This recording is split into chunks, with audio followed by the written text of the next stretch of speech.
I'm going to plant some cranberry seeds. I planted some a few years back, really didn't do anything, but I want to try it again. Hi, it's Elise. I'm glad you stopped by.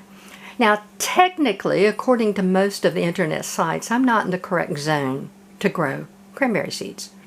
Now, cranberries grow anywhere from zone 2 to zone 9, again, depending upon what article you read. Now, until a few weeks ago, before the USDA released the new 2023 Plant Hardiness Zone Map, which I made a video on if you want to check it out, I was in zone 9B, close enough. Now I'm in zone 10A, but I'm going to push the zone. I am going to plant my seeds in containers, and that way I can move them around and find different microclimates in my landscape. That's my plan. Okay, I want to share just a little bit of information with you because it's kind of really neat before I start extracting seeds. About 100 varieties of cranberries. They are native to North America. One of the few true native fruits to North America. They are extremely old. They're considered a superfood. Now, according to NewJersey.gov, an official government site on the history of cranberries, cranberries are older than recorded history in America. They were being grown in wild long before any European settlers came. The first Indians ate cranberries. They used it as medicine. They used it as clothing dye. And the Indians made our first cranberry sauce. Now, you're going to find other articles out on the internet that says, well, so-and-so made cranberry sauce, or so-and-so made cranberry sauce. Nah. Smithsonian says Indians made the first cranberry sauce, and logic would dictate if they were eating cranberries long before the Europeans came. And they were smart people. They made their own cranberry sauce. And they used honey, which is a natural resource, and they used maple syrup, which was a natural resource that they learned how to use. All right. Cranberries are really not berries at all. They're in a little class. They're a cousin to blueberries.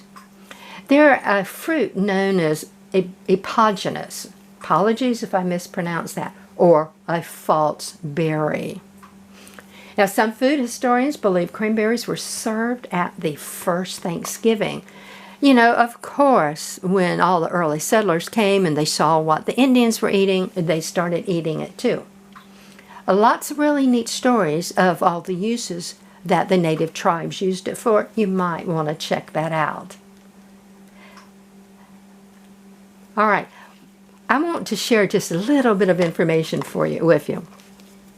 This is a 2020 article that I found on the Patriot Ledger.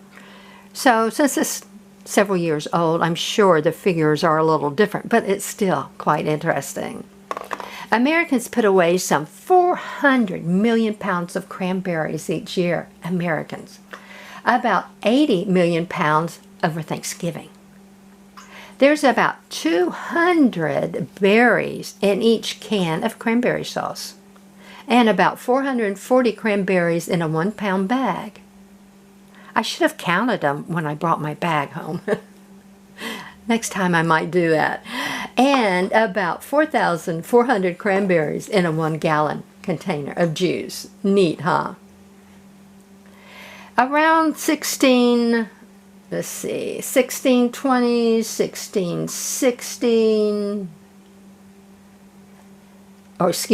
around 1816, cultivation began in New England. But the early pilgrims, settlers, started eating the cranberries around 1620 when they watched the Native American Indians. Lots of uses.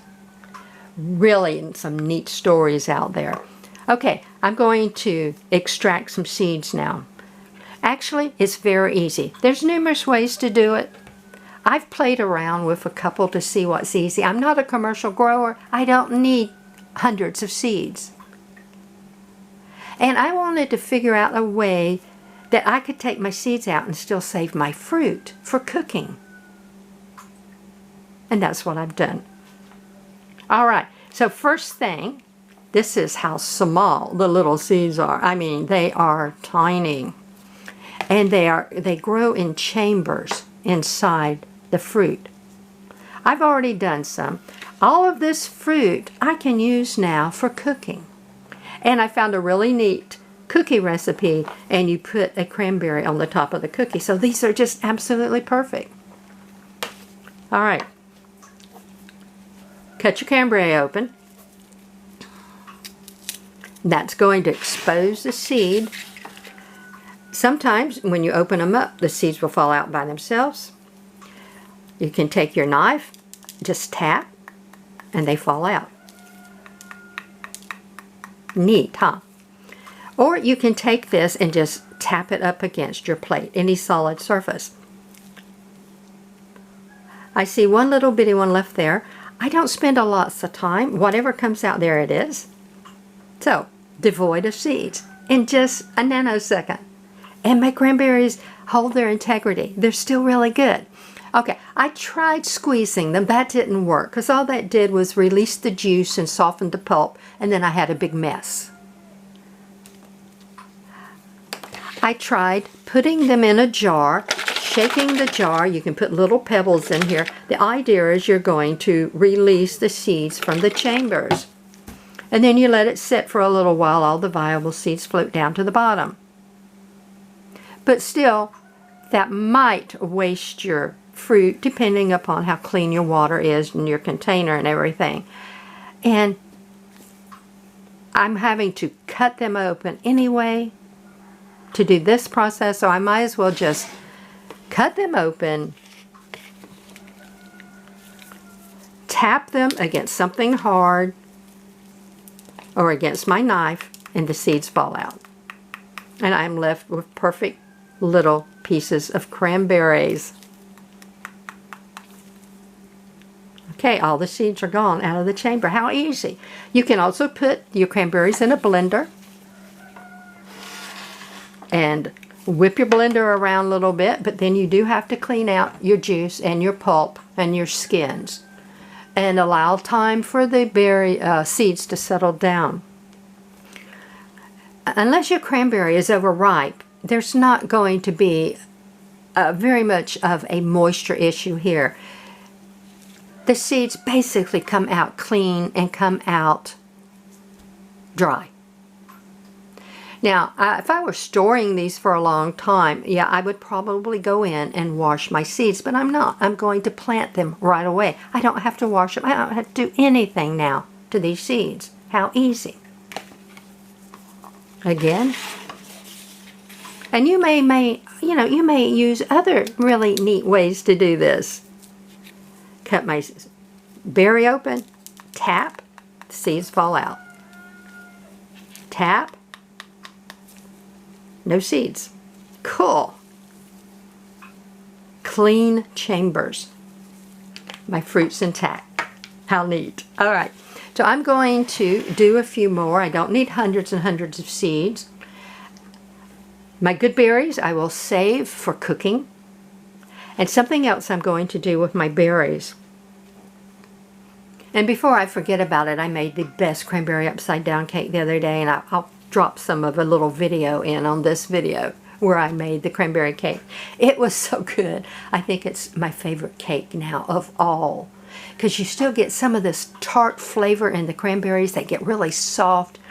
There's a tart sweetness, and then you have the brown sugar and the butter on a nice moist cake. That cake did not last long at all. One more thing I'm going to do with my cranberries. Many years ago, I went to a wildlife sanctuary, and it was at Christmas. Well, it was in the wintertime. It may have been right before or right after Christmas. I don't remember. They had a bank of trees decorated with garlands of cranberries, pieces of fruit, nuts, everything you could think of that birds and wildlife might like. And it was so neat. And it is a fact of history that people used to string cranberries to hang as a garland around their Christmas tree. So I'm going to make some of these into a garland. Just string them, put a needle with some thread or whatever you want to use, and hang them up on some of the trees outside for the birds. How neat. It'd be a great little project to involve the children with. And if I get lots of these, more than I can cook with, I'll put more garlands of fruit out. And if you don't want to go to all the trouble of making a garland, you can just lay the fruit out. The birds and the animals will love you for it. All right, I'm going to finish doing this. Then it's raining outside now, so I can't go outside right now. But then as soon as I can get outside, we'll come back and I'll show you how I'm going to plant them. Join me then. As I've mentioned before, I'm really not a cooking channel. My kitchen isn't set up to video. But since I'm working on cranberries, I thought I would make something with all the extra cranberries I have. I went online, played around a little bit, got some ideas. I'm going to make a cranberry cake. So I made a cranberry upside down cake. We just took it out of the oven not long ago. It's still just a little bit warm. I was always taught that on your upside down cakes, you know, like pineapple upside down cake, as soon as you take them out, you go ahead and turn them upside down. But we had some little family issue come up and I couldn't do it right then. My son did go ahead and take a knife and he went all around the edges to make sure that the cake would not be stuck to the pan. Because if your cake cools, it can go through some retraction and expansion that could stretch it out some. Actually tear your cake. So if you're taking it out of the oven and you know you won't be able to flip your cake anytime soon, go ahead, take a knife and go down the edges just to release the cake from your cake pan. Something my mom taught me. All right, it is still a little warm. I did take a toothpick and I tested it with the toothpick as soon as we took it out of the oven. So it's done. In fact, probably cooked a little bit longer than I normally cook my cakes. Very easy to make. This is just a store-bought cake mix. It's a white cake mix, but you can use yellow, white, vanilla, whatever you want to do. I mixed it up according to the directions on the back. I only used 2 eggs instead of 3, and I didn't use quite as much of an oil. This particular recipe called for ½ a cup of oil, which is just too much for me. I used 1/3 cup of oil, and I do use extra light olive oil. It's healthier for me personally than any other type of oil. I also put in about 1/4 cup of brown sugar. And it just gives that little extra taste to your cake itself. But you can make your cake batter from scratch. Up to you. You can do anything you want to with it. And I saw one recipe online that was really neat. It had sour cream and nuts and everything in it with the cranberries. So now I'm ready to flip it out. I'm going to move this out of the way a moment. And I just have a very large cake pan. I prefer parchment paper, but I didn't have any, so I'm just going to put some wax paper. And I took the wax paper around the end, put a little piece of Scotch tape so that it will hold it into place when I flip it over just a little bit better. Okay, so we're ready to try this now. Got my cake here.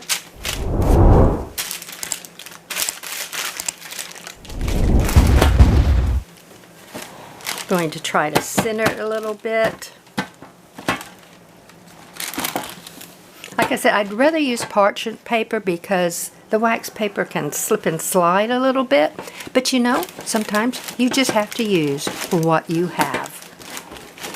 All right, put your hands underneath and flip it over. Lightly tap.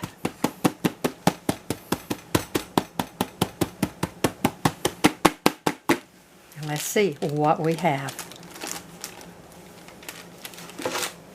Wow, isn't that pretty? Only messed up on one little corner. That's all that's left in here. So now you can even take this and fill in your little bad places. And how easy. That looks fantastic. Now supposedly, from the recipe I read, you can use the fresh cranberries like this, and when you cook them, they lose their tartness. So we'll see. So it's just a store-bought cake mix. You can make any cake mix you want to, whatever your favorite. I just get whatever is buy one, get one free at our local grocery stores. I prepared it according to the directions with a little minor adjustments. I baked it at the temperature recommended for a sheet cake. And that's how easy it is. I prepared my pan first by putting a little butter and a little brown sugar in it, just like you do for your pineapple upside down cake. And then I just sprinkled in the whole cranberries. How neat. So let's cut us a piece and see.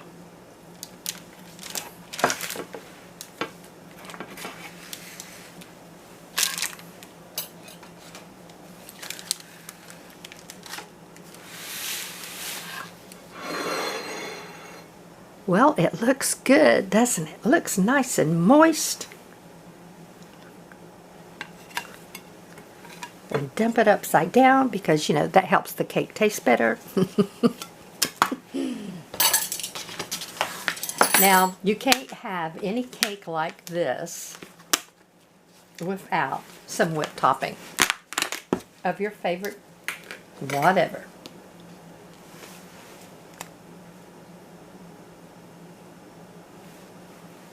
How neat. Of course, if you had a nice, pretty decorator platter and decorator saucers, you have it made. But this is real life. I have to make do with what I have. But the cake looks so nice and tender. Wow. That is good. Just like that. It's still warm. So let's try.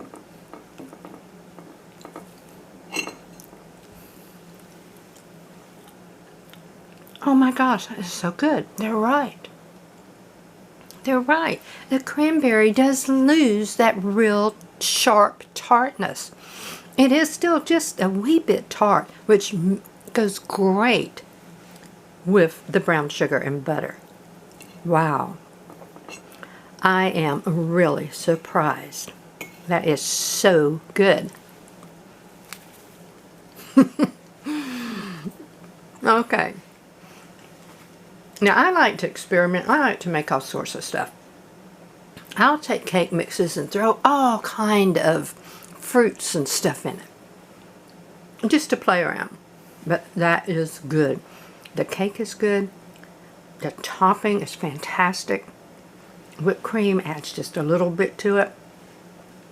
So, you could serve these with the whipped cream, put a little cranberry on top on a pretty plate. Wonderful dessert. All right, let's go talk about cranberries some more and get some cranberries planted. Well, it's time to go ahead and plant the cranberry seeds. Before I get started, though, I want to show you this. Isn't that neat? I had some cranberries left over. Now, most of these are the halves, where I cut the cranberry in half and took the seeds out. But as you can see, you can just kind of put them together and it just resembles a really neat necklace. I'm going to hang this up in a tree for the animals, probably in a tree that's close to a water fountain, so that they have water and a source of food. Neat, huh? I mean, fantastic project for the kids. I don't know what cranberries cost everywhere, but here a 12-ounce bag was on sale for $1.99. And that is a lot of cranberries. You could make a really nice long necklace or garland of cranberries to share with your friends. All right, I'll hang that up in just a minute. And I want to show you this. This is such a neat little thing. I've been using this for years.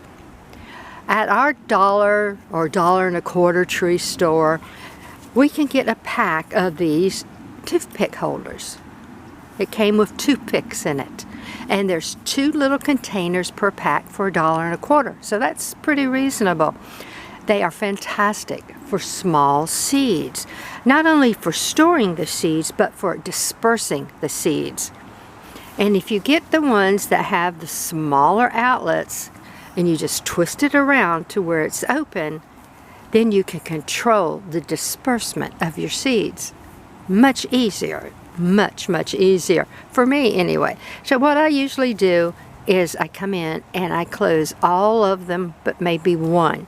Now I'm going to show you on this plate first, since when I sow the seeds into the soil you won't be able to see, but you have a better disbursement. Now these are little hard seeds and they're going to bounce. Some little seeds don't bounce as much as these did. Of course now I can just take these and sprinkle them around. Very easy.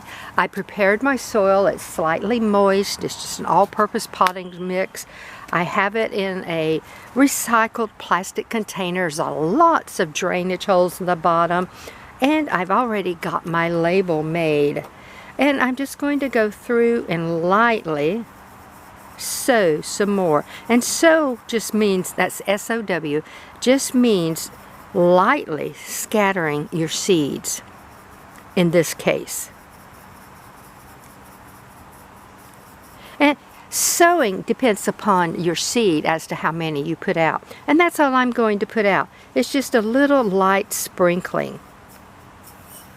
And I still have some left. So I'm just leaving them in this little container. It makes perfect storage containers. Make sure you close it up. And sometimes I'll put a little piece of Scotch tape or something on the top just to make sure it does stay closed. I finished preparing these seeds for planting very easily. There wasn't really anything I had to do.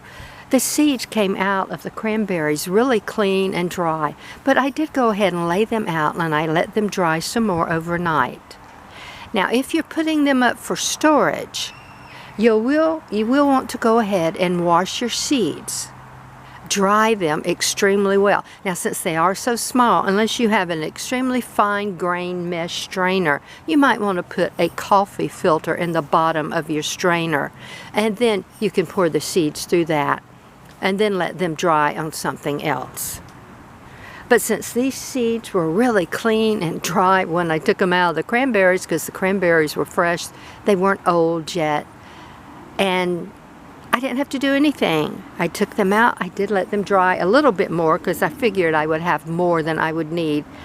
Always make sure your seeds are very dry before you store them. So that's it. Now, all I have to do is come back and lightly dust some top on here, some soil on the top. Or I can just go through and lightly mash them in, whatever you wish to do. But you do want some good seed to soil contact. And since these are a little light colored, it's really nice. I can see them a little better.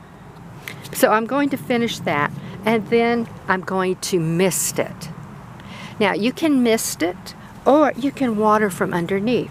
Put it in a larger pan that will hold water and just sit this container in the water, and what will happen is the water will seep up and keep the soil moist for you.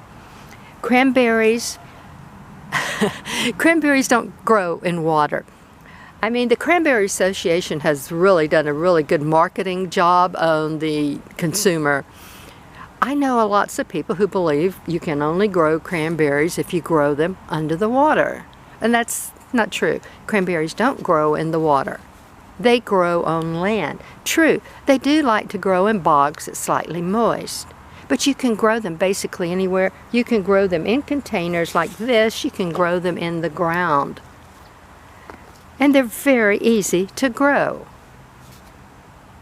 Where the water comes from, about 1960, the commercial industries started using water to flood their fields. When the cranberries were ripe, they would flood their fields. The cranberries would come up, float up to the top, and then they would come in with big harvesting machines and skim the cranberries off. Commercially, that started about 1960. Before then, if you were just a small homestead or a farmer, you harvested by hand, either bending over and picking up the individual cranberries, or they made these really neat, I'll see if I can find a photo of one to drop on, the really neat baskets that had forks at the bottom, and you just went like that across the bush, and it would harvest your cranberries for you much better than just picking the cranberries by hand. But for a little home grower, backyard grower, you plant some bushes, you go out, you can just pick them by hand. Another thing that the commercial growers use water for, or even homesteads, is if they're going to get a really bad freeze and they want to protect the cranberry bushes from the freeze, they'll flood the fields. But cranberries do not grow in water only. And I actually mentioned it to somebody. I was going to grow some cranberries and I got this funny look. Well, are you going to grow them in a pond? No, you don't need water to grow cranberries. They do like water. So I'm going to go find the perfect little branch to hang these on. Finish covering these up. Lightly mist them and put them in my hot house. Since we're right in the middle of winter and we are expecting some really cold weather. Now, albeit this may not be the best time of the year to plant seeds. But you know, gardening isn't black and white. It's not absolute. You have to do what you can do when you can do it. So this is the time I have cranberries that I can extract fresh seeds. This is the time I want to go ahead and plant the cranberries. I could hold the cranberries over. Sometimes the seeds will hold over really, really well. But I want to go ahead and plant them. I'll put them in my hothouse. They'll do just fine.